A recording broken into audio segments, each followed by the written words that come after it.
So, despite no cricket in Pakistan, the Pakistan Cricket Board still gives us a reason to do these videos.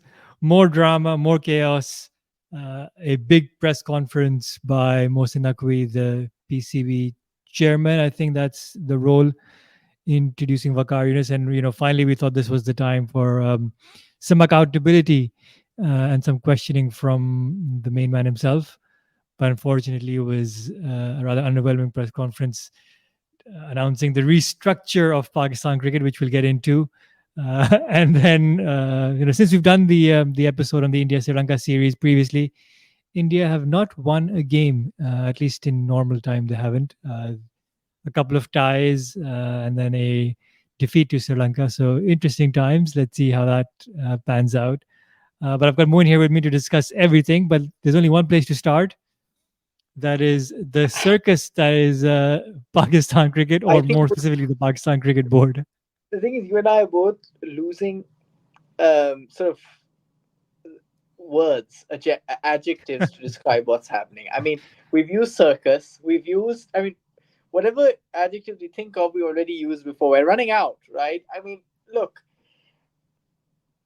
Mohsin Naqvi's press conference shows one thing, and I'm going to make a prediction here. I hope I'm wrong. I really do. And that is that Babar Azam will remain. The reason I think that is as captain.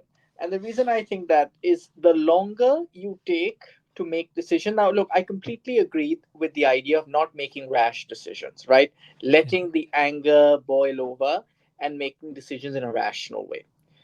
But if you take really long, then Yeah. you are basically hoping that people forget, or it goes on the back of people's minds, things quieten down, people get on with their daily lives, whatever, and then there won't be much talk or much controversy when Babar Azam remains as captain as announced for the next series. What they'll do is they'll say, oh, it'll be series by series basis, but that's just a long-winded way of saying Babar Azam is sticking around, right? But I hope I you hate mean we mean white ball, right? Not Test cricket. Oh yeah, white ball. I'm not talking about red ball. Yeah, it's just white ball, right? So series by series, I hate series by series because it doesn't give Yeah. the captain any sense of continuity. It just creates more flux and instability and uncertainty. But I just think these are all ways for Mohsen Naqvi to stick with what he wants, which is Babar Azam staying as white ball captain. And I have to say, there's a bit of ego at play here because Yeah. he's the one who appointed him, right? He is not. If he were to come out and say, actually, you know what, Babar Azam, we're removing the captain, all that, he is basically, in another way, accepting his mistake. And he is scared that people will start blaming him for Pakistan's debacle in the T20 World Yeah. Cup. No one of any authority in Pakistan will take that responsibility. So unfortunately, now, I mean, you've taken so long that you're not even giving time for the captain or a new captain to just get a good sense of things and get used to the role before the first series. Right now, I know we're not playing cricket for a while.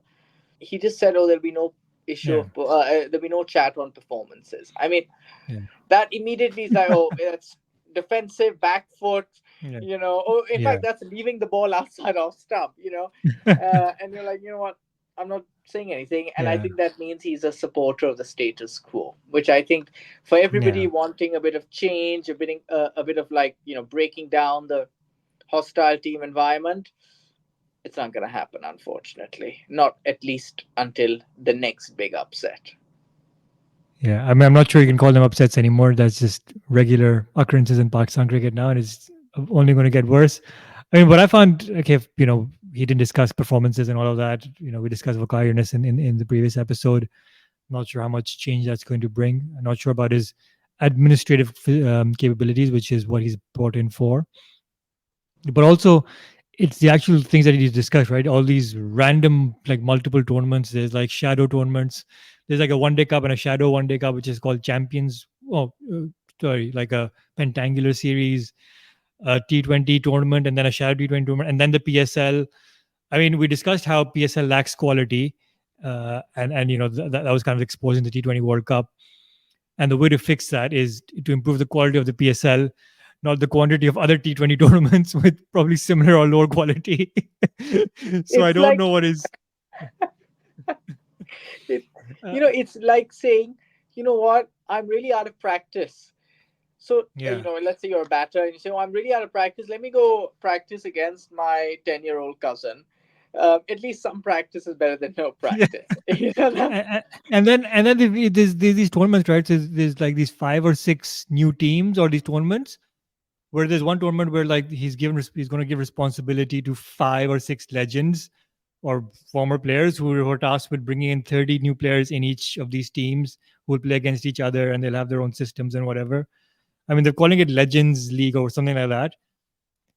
I can already like guess, or I'm sure everyone can guess who those 4 or 5 legends are going to be.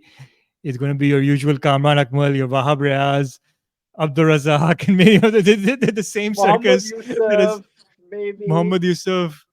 Everyone who's been in and around Waqar Yunus obviously would have been one of them, but he's now in a new role. Misbah, So don't he'll be the same. forget. Yeah, Miss Baulak, obviously, all the same people who've been in and around in some role, in some capacity, rebranded as legends, and then they'll be tasked for bringing in Pakistan cricket to its new heights. But it seems like more of a Yeah, more so of a look, of a it's a role way to to all these deflect people. blame. I'm going to call Yeah, a spade here. It's a way to deflect blame because it's a way that now he is saying, without literally saying those words, what he's saying is everybody is here criticizing the team. Now, can everybody here look? I'm choosing your own teammates, so he won't ever choose the people who are criticizing him. He'll pick the people who are on his side, but he'll say, look, I'm picking 5 or 6 or whatever former team uh, former yeah, teammates of yours, former cricketers of Pakistan, and they're gonna help identify the talent for me.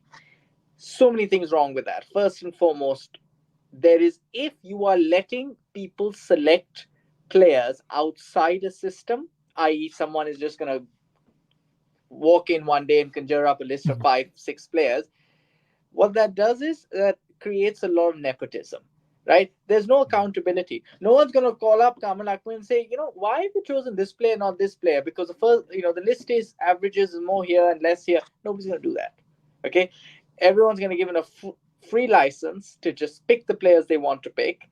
And because it's outside the system, right? Because Kamran Akmal, they're not employed by the PCB, thus they're not accountable to them. So you're giving rise to nepotism, right? Favoritism, parchi, whatever word you want to use to describe it. That's number one, yeah, okay? And that creates more bad feeling, resentment across a lot of players, right? A lot of talented players. Second, look, what's the point of having selectors? Help me understand this.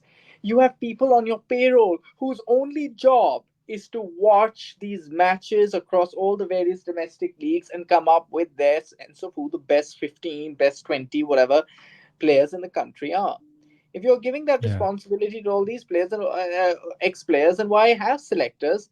And let's face it, these guys, because they're not employed by the PCB, they have their TV contracts, they've got yeah. their various other commentary stints around the world. They're not they're not going to be watching every single match. So you'll end up with No, them just maybe having watched one match and then just going by who they think are good players yeah, and most informed, and it won't be based on any real hard evidence. So I don't yeah, understand. I think the bigger issue is the fact that you've got so many leagues. Like, come on, like I mean, yeah, the last time we had so many teams and so many leagues, our first class structure was diabolical. And I'm talking in the early yeah, 2000s under Tawqir, right? Like, everybody just needs to understand that, yes, I understand that there's a sense of livelihood. So the more people play, the higher the quantity, the more these domestic cricketers yeah, play and they earn a match fee. So there's a bit of yeah, livelihood in there. And I get that that is a yeah, consideration. But at the moment, it looks like it's the only consideration at the expense of yeah. quality.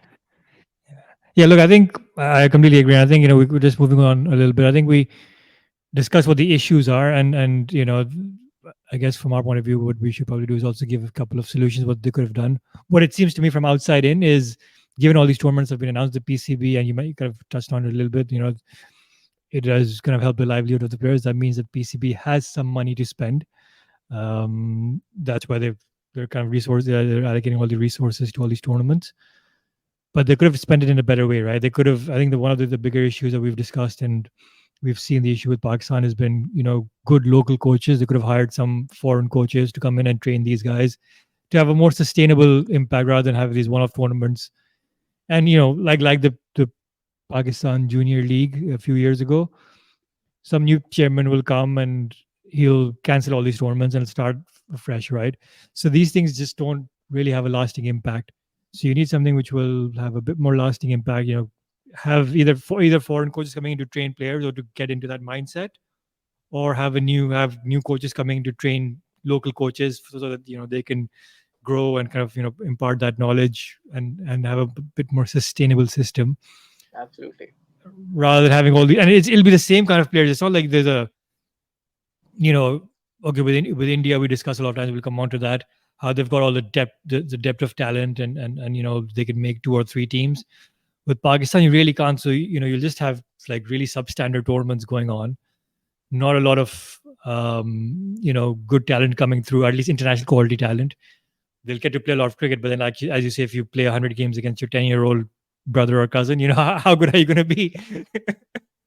So I think that quality will obviously not come through.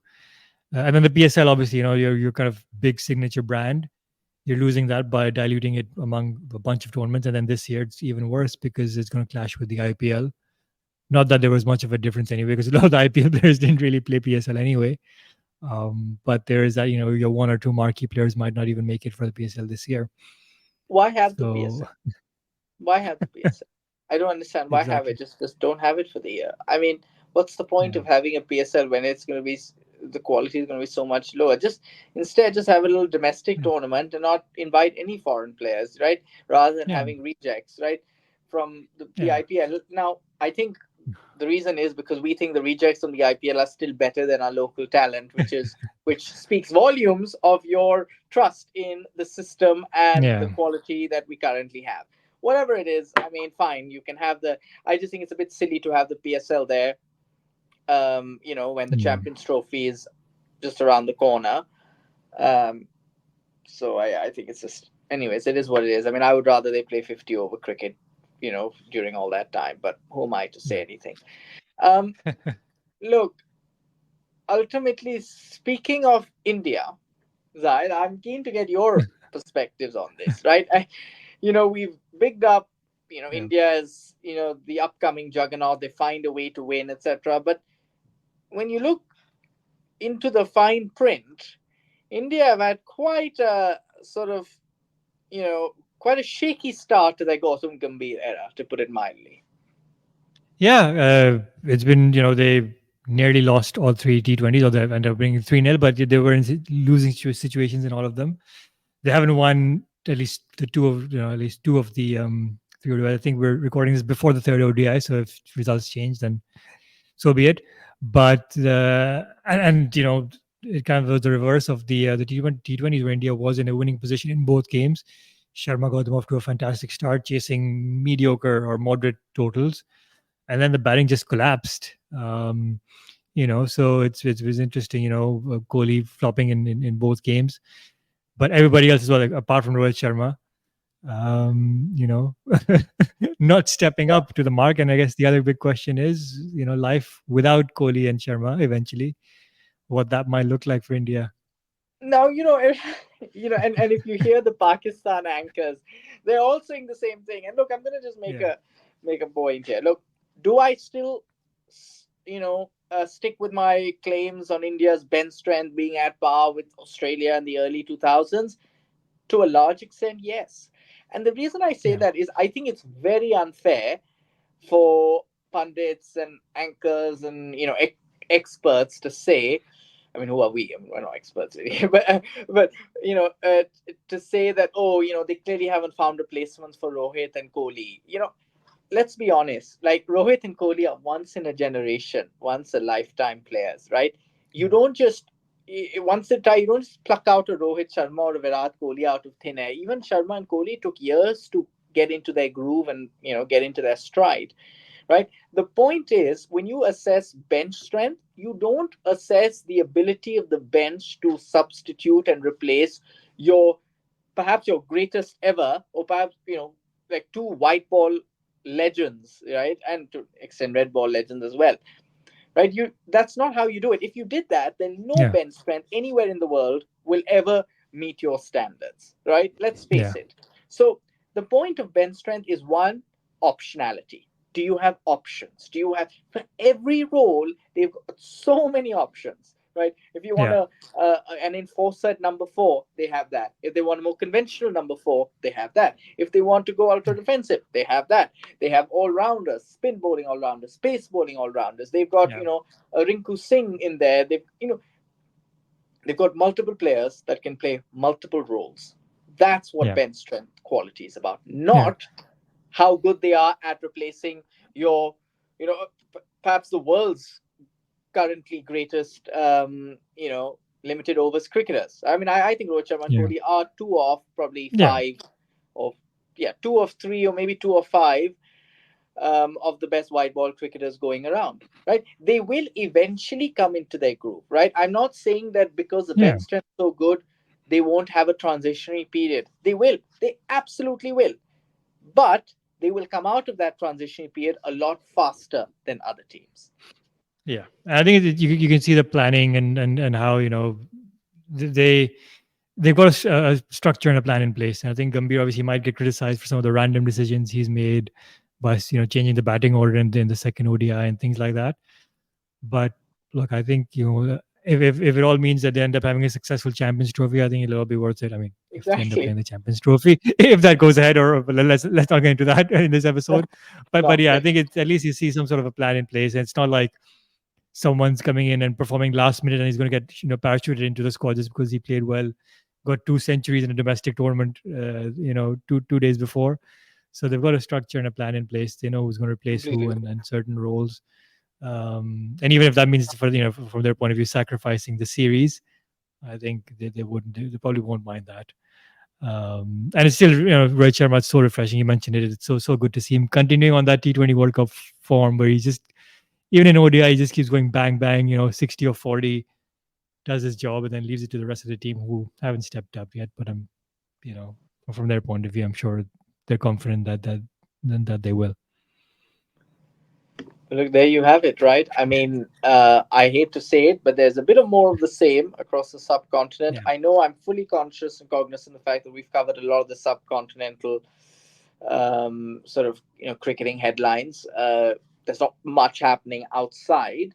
But look, as mentioned, we have lots of great content coming up, and please don't forget to subscribe. right. Thank you. Thank you.